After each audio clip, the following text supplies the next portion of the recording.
September 2nd, 1666. A fire starts in a bakery on Pudding Lane.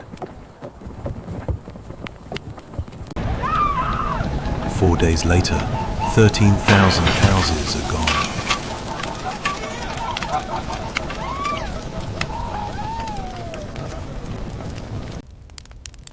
The official death toll, 6 people.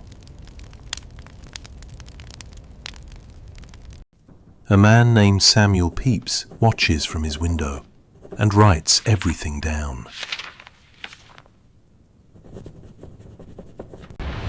The mystery isn't how it spread, it's what they built in its place and why.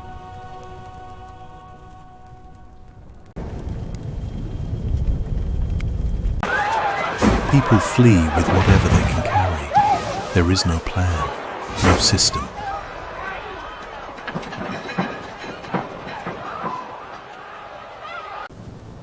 An east wind drives the flames, building to building, street to street.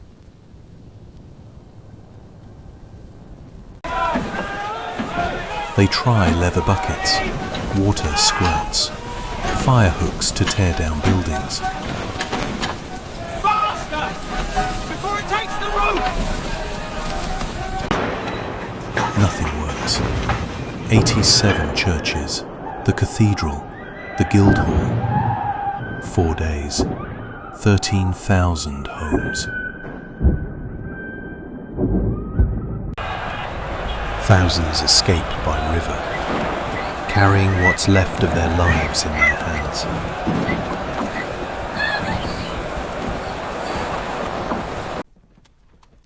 King Charles orders his soldiers to create fire breaks by force.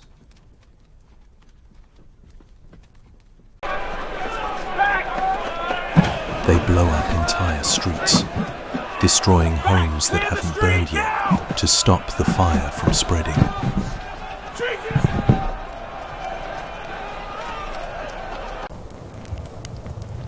On the 5th day, the wind changes. The fire stops.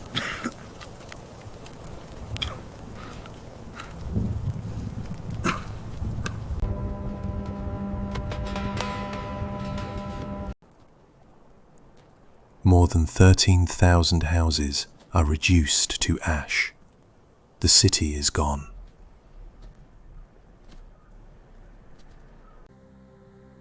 Samuel Pepys writes of chaos, of fire leaping across streets, of people fleeing in terror. The official count lists only 6 dead. 6. 13,000 homes destroyed, 87 churches lost, and only 6 people officially recorded. In a city of 80,000 people, where did the rest go? No mass graves were recorded.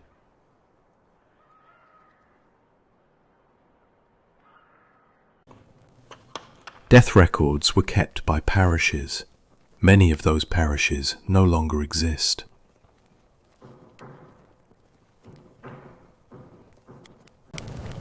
Most of the city's poorest lived in timber homes. If they died, who would have recorded it?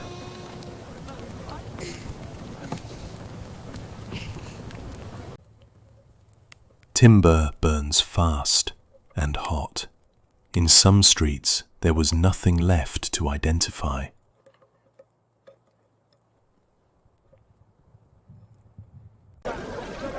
The official number remains small, 6. In a disaster this large, clarity can be convenient.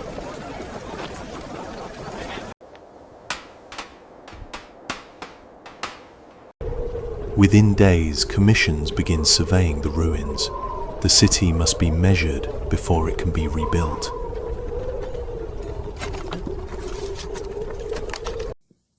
Christopher Wren proposes something radical, a new London, planned, ordered. Wider streets, open squares, stone instead of timber, The medieval maze would not return.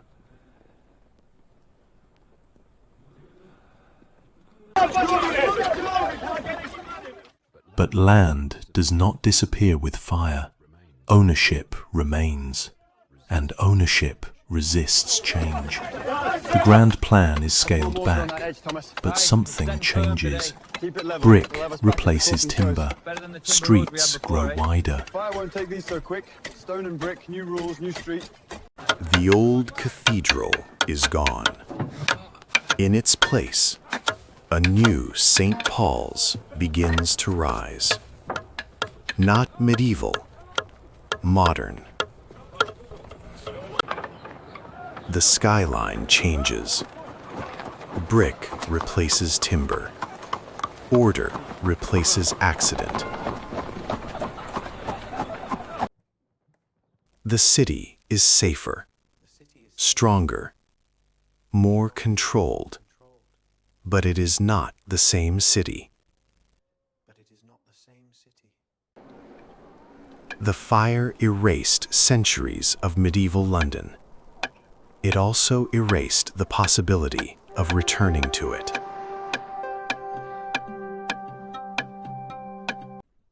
Out of the ashes, a new industry emerges: fire insurance, protection against the next disaster. Timber once defined the skyline. Now, brick replaces it. The city becomes heavier, slower to burn. The streets are widened. Fire can no longer leap from roof to roof. Movement becomes easier. Control becomes possible. Trade resumes. Shops reopen. Is this the best price? Money begins to flow again. The fire did not end London. It reorganized it. Private fire brigades begin to appear, funded by insurance companies. Organized, prepared. The city learns from its destruction. Within a generation, London looks different. Stronger, more ordered, less vulnerable to flame.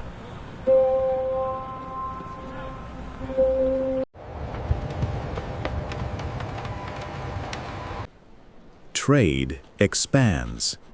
Insurance grows. Finance organizes itself. London becomes more than a city. It becomes a system. The rebuilt city strengthens its ports. Commerce flows through the Thames. What burned is replaced by movement.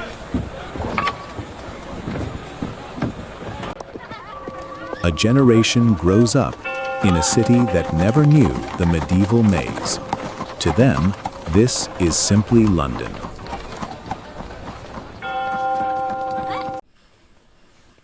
Property lines are redrawn. Boundaries clarified. Ownership reorganized. Authority becomes centralized. The petition is in Regulation order. Let it be read. becomes permanent. The city is no longer accidental. Within a generation, the fire is no longer memory. It is foundation.